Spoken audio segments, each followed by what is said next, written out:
the Seekers' one and only Keith Potger. Thanks, Johnny. I'd like to call Keith up to the stage. If you wouldn't mind coming up there, Keith. One of the problems that Keith presents is trying to encapsulate just how important this man is and just how lucky we are to have him here today and what we're going to hear. Normally I can do an intro in about 30 seconds. Today it may take a couple of minutes, so Claire, I'm trying to stay on time. But, you know, it's no problem to say that he's forever linked with the Seekers. Correct. A band who went to London in 1964 for 10 weeks. Correct. And then... That's 2 out of 2, folks. All right. And then we get to 1965. I'm just going to run through just a couple of things that happened to these guys in 1965. First Australian artist to reach #1 on the British charts with I'll Never Find Another You. And if you sigh right now, and because you're as old as me and you remember it, you know how important that song was. You recorded that in Abbey Road in the Beatles studio. Yes, well, it was not known as the Beatles studio in those days, but in fact, I can tell you now, Bernie, that we recorded that song and its B-side in those days. A record had a B-side. And we recorded both the song and the B-side in one 3-hour session. So that was quite an honour for us to be able to record it at Abbey Road.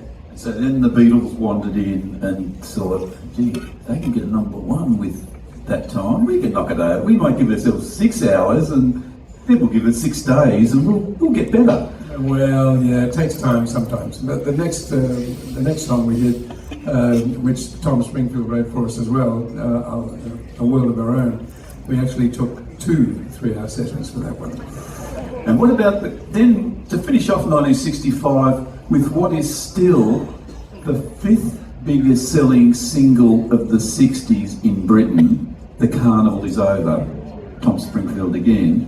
How many hours did that take? Well, that was a big recording session. We actually took over the studio when the Beatles were not there. They had kind of colonised the underground studio, which was the orchestral studio at Abbey Road. But while they were not looking, we stuck in there, and Tom Springfield arranged a huge orchestra and the whistler. Very important to have the whistler in there. And with Carnival Is Over, we had the string orchestra, and we recorded it in about a day, I suppose.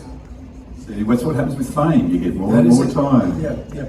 And then New Musical Express, a magazine of some repute in the 60s, was looking around for the best new group, and lo and behold, it's you again. Yeah, we were so lucky. We had that huge hit with I'll Never Find Another You, and we were about to release World of Our Own, and the New Musical Express honoured us with the award of the top best new group, and we were able to perform in the Wembley Arena. The top liners on that occasion were the Beatles and the Rolling Stones, but there was Dusty Springfield, there was Tom Jones, there was, the Animals, you name it. There was everyone in the musical universe at that time that was on that stage. It was a fantastic experience for us. We probably should check that they've heard of the Beatles and the Rolling Stones, shouldn't they? Hands up those who have heard. Okay, because I know you'll know the Seekers, but just sort of check these other British bands that may not be so familiar.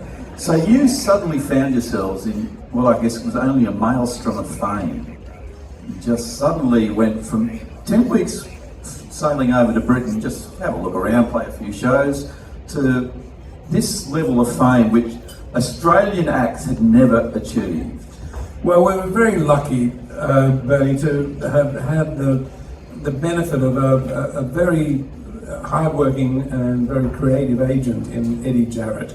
Eddie eventually became our manager, and that was from the Grade organisation. So they were getting us gigs that I think a lot of other acts would probably only dream of. And we were really lucky from that point of view. But the other aspect of it was to meet Tom Springfield.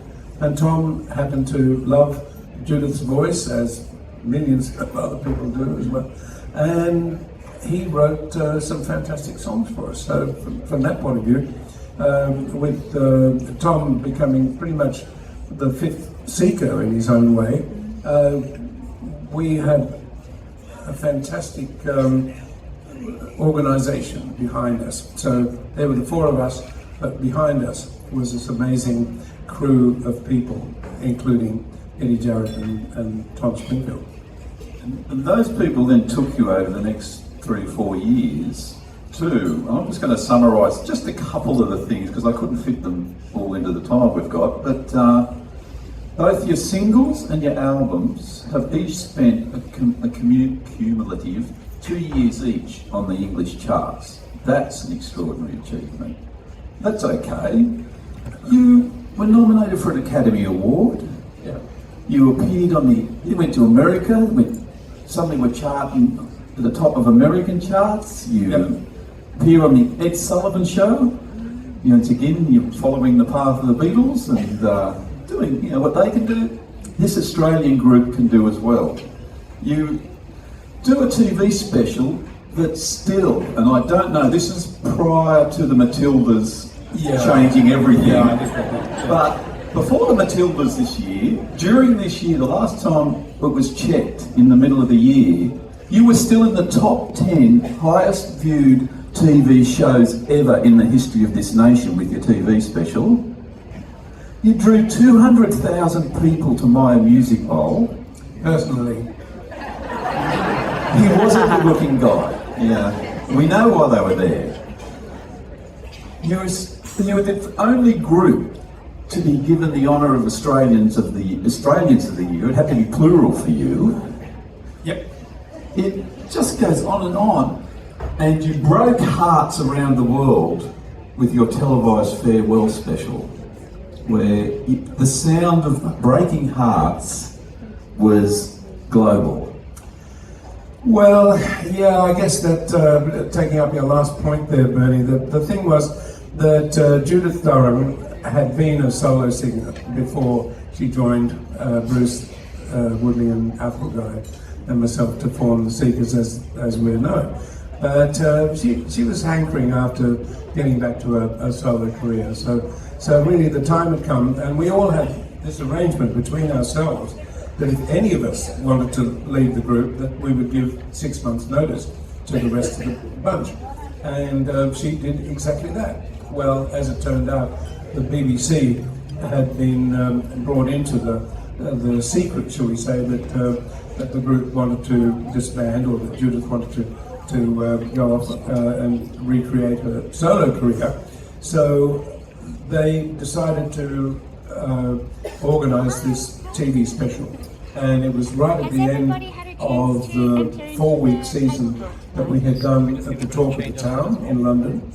And so we finished on Saturday night at the Talk of the Town. On Sunday, we were in the BBC studios and we recorded that, it wasn't a recording, it was live, the Sunday night special where we said farewell as a group.